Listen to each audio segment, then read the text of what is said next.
Assalamualaikum dan selamat pagi semua. Okey, semua sihat ke? Dah cuti seminggu ni? Ada yang pergi bercuti ke?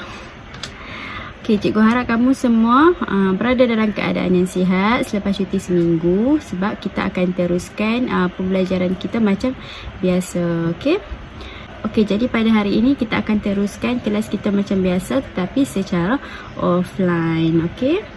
Jadi pada hari ini kita akan teruskan pembelajaran kita masih dalam bab 5, iaitu ikatan kimia. Okey. Sebelum kita belajar dengan lebih lanjut, pada hari ini cikgu nak tunjuk kat kamu dululah satu video. Cikgu nak kamu recall balik pembelajaran kita yang lepas. Okey. Tengok video ni dulu. Ionic bonding occurs between two atoms when one of the atoms has sufficient strength of attraction to remove an electron from the other atom.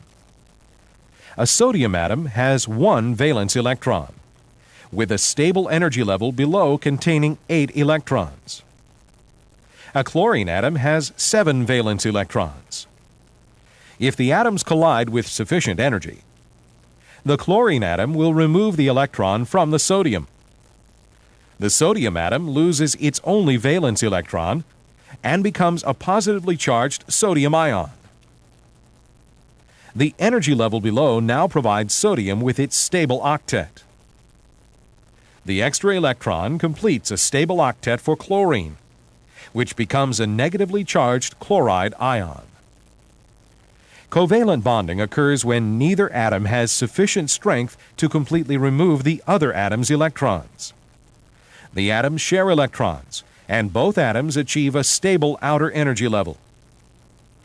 A hydrogen atom with one valence electron needs one additional electron to complete the first energy level. An oxygen atom has 6 valence electrons and needs 2 additional electrons to complete the second energy level. As the oxygen and hydrogen atoms collide, covalent bonding is accomplished by the sharing of electrons. By sharing an electron pair with the oxygen, the hydrogen completes the noble gas configuration of helium. By sharing with the hydrogen atom, the oxygen atom now has 7 electrons in its energy level, still one short of the stable octet condition. A stable octet for oxygen can be completed by sharing an electron with another hydrogen atom. Okey, semua dah tengok video kan? Video tu tentang apa? Tentang ikatan ion dan ikatan kovalen. Okey, cikgu sajalah tunjuk video tu sebab cikgu nak kamu ingat balik pembelajaran kita berkaitan dengan ikatan ion dan ikatan kovalen yang kita dah belajar pada minggu sebelum cuti. Sebab pembelajaran ikatan ni kita akan guna untuk ikatan-ikatan yang seterusnya. Okey. Okey, jadi jenis ikatan kimia yang ada dalam topik ni ialah ikatan ion, ikatan kovalen, ikatan hidrogen, ikatan datif dan ikatan logam. Jadi, ikatan ion kita dah belajar betul, iaitu berkaitan dengan pemindahan elektron. Yang kedua adalah ikatan kovalen kita dah belajar, iaitu berkaitan dengan perkongsian elektron. Ikatan hidrogen pun kita dah belajar seminggu sebelum cuti berkaitan dengan hidrogen. Dan jadi pada hari ini kita akan belajar ikatan datif dan juga ikatan logam. Okey, apa itu ikatan datif?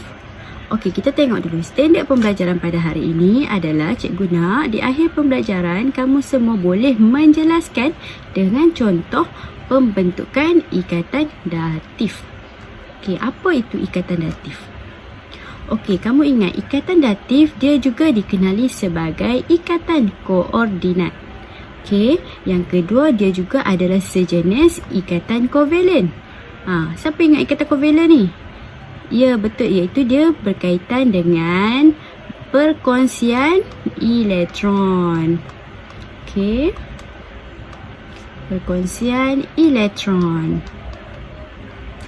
Okey, dan ikatan datif juga pasangan elektron yang dikongsi berasal daripada satu atom sahaja. Okey, kamu ingat 3 poin berkaitan dengan ikatan datif, iaitu dikenali sebagai ikatan koordinat dan juga merupakan sejenis ikatan kovalen dan pasangan elektron yang dikongsi berasal daripada satu atom sahaja. Okey, jom kita tengok satu persatu. Okey, ikatan kovalen. Atom-atom bukan logam, dia akan berkongsi elektron untuk mencapai susunan elektron oktet ataupun duplex yang stabil. Okey, kita tengok contoh air, iaitu H2O. Okey, yang pertama kita tengok kepada oksigen. Okey, oksigen mempunyai 8 proton dan susunan elektron dia adalah 26, iaitu 2 di pertala yang pertama dan 6 di pertala yang kedua.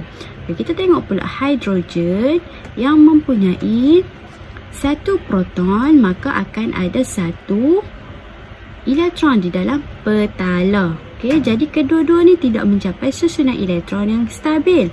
Oksigen memerlukan lagi 2 elektron untuk mencapai susunan yang stabil, iaitu 2, 8, dan hidrogen masing-masing memerlukan lagi 1 elektron untuk mencapai susunan yang stabil, iaitu duplex. Okey, jadi mereka bertiga, atom ketiga-tiga ini akan berkongsi elektron untuk mencapai susunan yang stabil. Okey. Okey, jadi apabila mereka berkongsi elektron, maka akan terhasillah molekul air, iaitu H2O1. Okey. Cuba kamu tengok dan cuba kamu kira balik elektron. Untuk hidrogen asalnya hanya ada 1. Jadi apabila dia berkongsi dengan 1 elektron daripada atom oksigen, maka mencapailah susunan elektron duplex, iaitu 2. Okey, kita tengok hidrogen yang kedua juga sama. Asalnya hanya ada 1 elektron saja, tapi bila berkongsi dengan atom oksigen, maka akan menjadi 2 elektron, iaitu mencapai susunan yang stabil. Dan yang ketiga, oksigen. Oksigen tadi asalnya 26, tapi bila dia berkongsi elektron masing-masing daripada 1 hidrogen dan juga 1 hidrogen, maka akan menjadi 28, iaitu elektron yang stabil. Okey, cuba kamu kira. Di petala yang pertama ada 1, 2 elektron. Dan di petala yang kedua ada 8 elektron. 1, 2, 3, 4, 5, 6, 7 dan 8. Jadi terhasillah molekul air H2O, hasil gabungan ataupun perkongsian elektron antara 2 hidrogen dan juga 1 atom oksigen. Okey, ini ikatan kovalen. Cikgu recall ataupun refresh balik pembelajaran kamu yang lepas kalau ada yang lupa. Okey. Okey, bagaimana pula dengan ikatan datif ni? Okey, ikatan datif tadi kita kata dia adalah ikatan koordinat dan juga dia terhasil daripada ikatan kovalen. Macam mana? Okey, kita tengok. Contoh untuk penghasilan ikatan datif adalah ion hidroksonium, iaitu H3O+. Macam mana boleh terhasilnya H3O+ ni? H3O+ adalah gabungan daripada oksigen, molekul oksigen tadi H2O dengan H+. Okey. Okey, molekul air ni asalnya daripada mana?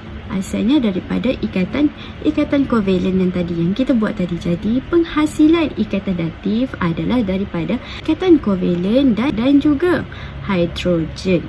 Okey, macam yang kita tahu, H2O, O dia telah mencapai susunan elektron oktet dan H juga telah mencapai susunan elektron duplex. Yang ni kita dah tengok tadi. Dan sekarang adalah H+, iaitu tidak mempunyai elektron di dalam petala. Kenapa dia tak ada elektron? Sedangkan kita tahu hidrogen ada 1 number proton. Jadi kalau hidrogen dia ada 1 number proton, iaitu 1 elektron. Tapi kalau H+, dia tak ada elektron sebab H+ telah menunjukkan yang dia telah melepaskan elektron dia ataupun dia telah menderma elektron dia dengan atom yang lain. Sebab itulah dia tak ada elektron dalam petala. Okey? Jadi ikatan datif dia akan terhasil gabungan daripada molekul air H2O daripada ikatan kovalen dengan H+ ataupun atom yang tidak mempunyai elektron di dalam petala. Okey, kita tengok dengan lebih lanjut.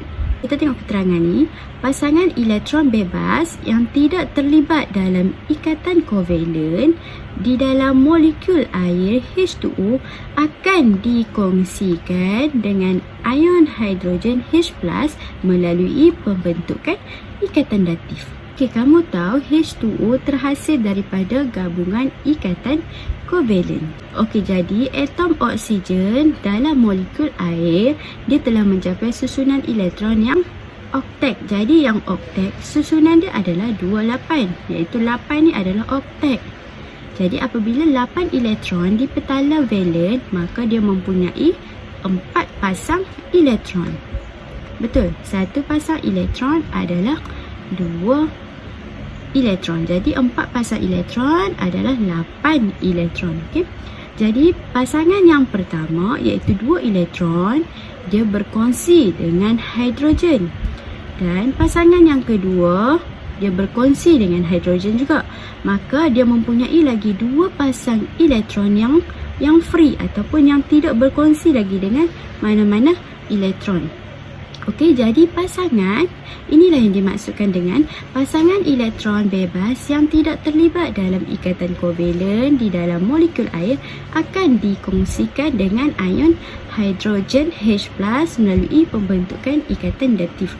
Jadi ada 2 lagi pasangan yang bebas daripada terlibat dalam ikatan kovalen. Okey, cikgu ulang sekali lagi.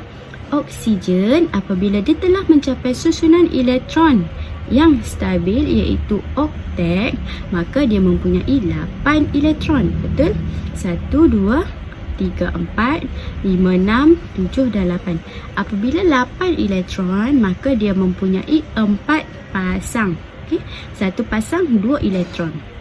Jadi apabila ada 4 pasang, okey, kamu tengok hanya 2 pasang sahaja yang terlibat dalam ikatan kovalen, iaitu pasangan yang pertama terlibat dengan perkongsian elektron dengan hidrogen, pasangan yang kedua juga terlibat dengan perkongsian hidrogen, maka akan ada lagi dua pasang elektron yang belum berkongsi ataupun bergabung dengan mana-mana atom. Jadi pasangan yang bebas ataupun elektron yang tidak berkongsi dengan mana-mana ikatan kovalen akan terlibat dalam pembentukan ikatan datif dengan dikongsikan dengan ion hidrogen. Okey.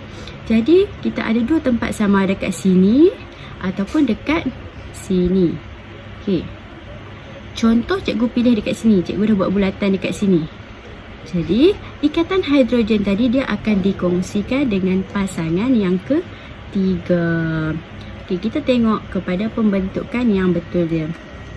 Okey, maka akan terjadilah macam ni lah dia punya structure ataupun dia punya pembentukan dia. Okey, yang hidrogen 2 ni asal daripada ikatan kovalen dan yang ni adalah pembentukan ikatan datif. Betul? Jadi mana H+ dia? Tadi kan asal H+. Okey, jadi mana plus dia? Plus ni di mana? Okey, jadi apabila bergabungnya ikatan, jadi apabila pembentukan ikatan datif daripada ion hidrogen yang tak ada petala, yang tak ada elektron dalam petala tadi, maka kamu jangan lupa untuk letak bracket, iaitu letak bracket dan plusnya ada di luar. Okey, jadi terhasillah ion yang bercharge positif. Okey, H3O+ adalah nama dia ion hidroksonium. Okey, plus di sini telah dipindahkan di luar bracket. Okey, boleh. Kat sini tak ada plus dah lah. Okey. Okey, sekarang kita tengok contoh yang kedua. Okey, contoh ni ada dalam buku teks kamu, muka surat 120. Okey, kita tengok contoh hidrogen dan juga NH3 adalah amonia. Okey. Kita tengok hidrogen cakap saya tidak mempunyai elektron. Sebab apa? Hidrogen ni telah menjadi ion yang bercaj positif, iaitu ion yang telah melepaskan ataupun ion yang telah mendermakan elektron dia kepada atom yang lain. Jadi dia tidak mempunyai elektron. Okey, kemudian amonia kata apa? Saya ada sepasang elektron untuk dikongsi. Okey, hidrogen cakap, wah, saya sudah mencapai susunan elektron duplex. Dan amonia, saya masih dalam susunan elektron yang oktet. Amonia tetap dalam keadaan yang stabil dan hidrogen juga akan menjadi susunan yang stabil. Maka terhasillah ion amonium iaitu NH4 daripada H+ dan juga NH3, maka terhasillah NH4+. Okey, dapat semua untuk ikatan datif. Okey, seterusnya kita tengok pula kepada ikatan logam iaitu 5.6. Okey, standard pembelajaran. Di akhir pembelajaran, cikgu nak kamu boleh menerangkan pembentukan ikatan logam dan cikgu nak kamu menakul sifat kekondaksian elektrik logam. Okey. Tahukah kamu wayar elektrik yang terdedah boleh mengakibatkan kejutan elektrik? Ataupun orang panggil apa? Short current. Sebab apa? Wayar elektrik yang diperbuat daripada logam, dia adalah boleh mengkondaksikan elektrik dengan baik. Okay, semua tahu kan apabila sebut je logam, dia adalah konduktor haba yang baik. Jadi bila dia konduktor haba yang baik, dia juga adalah boleh mengkondaksikan elektrik dengan baik. Maka akan ada pengaliran elektrik. Jadi mengapakah logam dia dapat mengkondaksikan elektrik? Kenapa logam dia boleh kondaksikan elektrik? Okey. Sebelum kita belajar dengan lebih dalam pasal ikatan logam, cikgu nak tunjuk dekat kamu satu video berkaitan dengan topik ikatan logam. Cikgu nak kamu semua fokus video ni dan cikgu nak kamu cari perkaitan dengan ikatan logam yang kita akan belajar. Okey? Ikatan logam merupakan ikatan yang terjadi antara atom-atom logam. Dalam suatu logam terdapat atom-atom sesamanya yang berikatan satu sama lain hingga terbentuk kristal logam. Kristal logam yang kita temukan sehari-hari salah satunya adalah Cu atau kuprum yang kita kenal sebagai tembaga. Tembaga bersifat mengkilap, merupakan penghantar listrik dan panas yang baik, dapat ditempa dan dibengkokkan namun tidak mudah patah. Tembaga merupakan jenis logam yang paling baik digunakan untuk membuat kawat listrik. Tembaga juga biasa digunakan sebagai bahan tangki air panas, kabel listrik, serta alai kuningan. Logam cenderung melepaskan elektron untuk mencapai kestabilan sehingga menghasilkan ion positif atau kation. Ikatan logam dijelaskan oleh teori lautan elektron dari Truth Lawrence. Menurut teori lautan elektron, kristal logam tembaga tersusun atas kumpulan kation Cu di dalam lautan elektron bermuatan negatif. Pada ikatan logam, setiap atom menyerahkan elektron valensi untuk dipakai bersama. Inti-inti atom berjarak secara beraturan sedangkan elektron seolah-olah membentuk lautan. Kation Cu tidak bergerak dan dikelilingi oleh lautan elektron valensi yang bergerak bebas dalam kristal logam. Dengan demikian, akan ada ikatan antara atom-atom yang saling berdekatan. Akibatnya, atom terikat kuat dan menjadi logam berwujud padat. Ikatan inilah yang menyebabkan tembaga tidak mudah patah. Okey, jadi kamu semua dah tengok kan video berkaitan dengan ikatan logam tadi. Okey, contoh yang dalam video tu adalah tembaga. Kita tahu tembaga adalah suatu bahan logam. Okey, bila logam maka akan ada pengaliran elektrik. Okey, jadi kita masuk kepada keterangan berkaitan dengan ikatan logam. Okey, atom logam dia tersusun secara rapat dan teratur dalam keadaan pepejal. Okey, ingat lagi tak? Apabila sebut je pepejal, susunan zarah-zarah dalam bentuk pepejal macam mana? Okey, dia adalah tersusun secara rapat dan teratur. Okey, dia akan duduk rapat-rapat. Dia tak ada SOP ni, tak jaga SOP. Dia duduk rapat-rapat dan dia tersusun. Okey, jadi kalau ada pengaliran haba ataupun pengaliran elektrik, mereka hanya boleh bergetar dan tak boleh bergerak, hanya mampu bergetar sahaja. Okey, ini adalah susunan dalam bentuk pepejal, iaitu mereka duduk secara susunan yang rapat dan teratur antara satu sama lain. Jadi, elektron valen atom logam boleh didermakan dengan mudah dan juga boleh dinyah setempatkan walaupun dalam keadaan pepejal. Okay, jadi bila kita sebut elektron valen, dia adalah elektron yang berada paling luar petala, iaitu di hujung petala. Jadi bila elektron valen, dia boleh didermakan ataupun dilepaskan dengan mudah ataupun boleh dinyah setempatkan walau dalam keadaan pepejal. Apa maksud dinyah setempatkan ni? Okay, dinyah setempatkan ni adalah elektron yang bebas bergerak dan tidak dimiliki oleh mana-mana atom ion. Lautan elektron akan terbentuk apabila tumpang tindih ataupun bahasa Inggeris dia overlap. Selalu kita sebut overlap. Berlaku pertindihan petala valens atom-atom logam yang mengakibatkan elektron dapat dinyah setempatkan. Okey. Kita tengok lagi dengan lebih lanjut. Okey, ion logam yang bercaj positif. Okey, sebab apa ion logam bercaj positif? Sebab elektron valen ataupun elektron yang berada pada petala valen telah didermakan ataupun dilepaskan kepada atom lain, maka dia akan menjadi ion logam yang bercaj positif, terbentuk apabila elektron valen dinyah setempatkan, okay, ataupun dilepaskan. Jadi, semua elektron valens yang dinyah setempatkan boleh bergerak bebas di antara struktur logam dan akan membentuk lautan elektron. Okay, cikgu akan terang pasal lautan elektron sekejap lagi. Jadi, daya tarikan elektrostatik antara lautan elektron tadi dengan ion logam yang bercaj positif akan membentuk ikatan logam. Okey, kita tengok ni. Okey. Yang warna biru ni adalah logam bercaj positif, iaitu ion logam. Dan yang warna oranye ini adalah elektron valen. Okey. Ion logam dia tak akan bergerak, tetapi elektron valen, okey, elektron valen setiap ion logam ni yang akan melakukan pergerakan yang bebas. Okey. Apabila berlakunya pergerakan yang bebas, okey, mereka akan bergerak secara bebas, maka akan terhasillah lautan elektron. Banyak-banyak elektron valen ni mereka akan bergerak secara bebas, secara rawak, dan pergerakan yang bebas itu akan menghasilkan lautan elektron.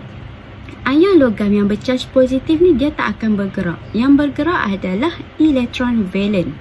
Elektron valen yang dinyah setempatkan tadi tu. Okey?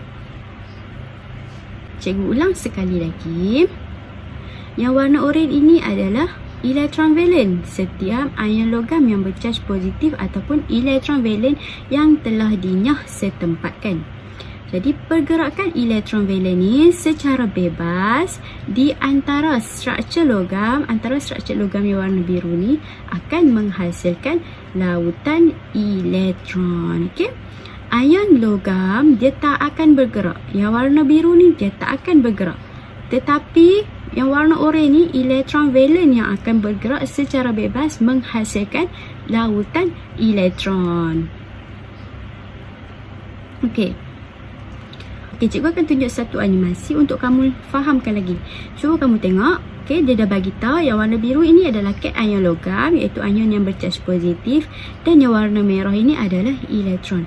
Kamu tengok pergerakan dia macam mana. Okey.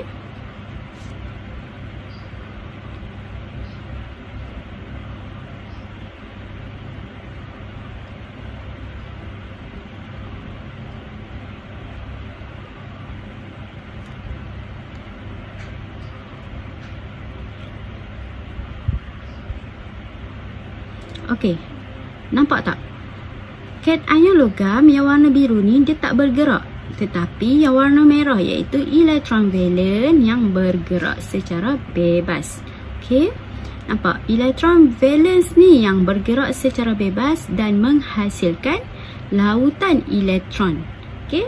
Ion yang bercaj positif ni, ion logam ni dia tak akan bergerak. Dia hanya duduk setempat, dan elektron valen yang dinyah setempatkan tadi, dia akan bergerak di antara ion logam dan menghasilkan lautan elektron. Okey, boleh? Okey. Kita tengok kepada kekondaksian elektron logam. Apabila elektron pada atom logam dinyah setempatkan di dalam lautan elektron, logam dia dapat mengkondaksikan elektrik. Okey. Elektron yang bergerak bebas dalam struktur logam tadi, dia akan membawa caj dari terminal negatif ke terminal positif apabila ada elektrik, apabila elektrik dibekalkan. Okey, kamu tengok. Apabila elektron pada logam tadi dinyah setempatkan dalam lautan elektron, logam tadi dia akan mengkondaksikan elektrik. Okey. Elektron yang bergerak bebas dalam struktur logam tadi, dia akan membawa caj daripada terminal negatif kepada terminal positif apabila ada elektrik. Okey. Elektron ni dia akan bergerak daripada terminal negatif kepada terminal positif. Maka akan adalah kekondaksian elektrik logam. Okey. Jadi kita teruskan kepada latihan pengukuhan. Okey, link latihan pengukuhan cikgu akan bagi dalam kumpulan WhatsApp. Okey, lepas kamu tengok video, cikgu nak kamu buat latihan pengukuhan yang cikgu sediakan. Okey.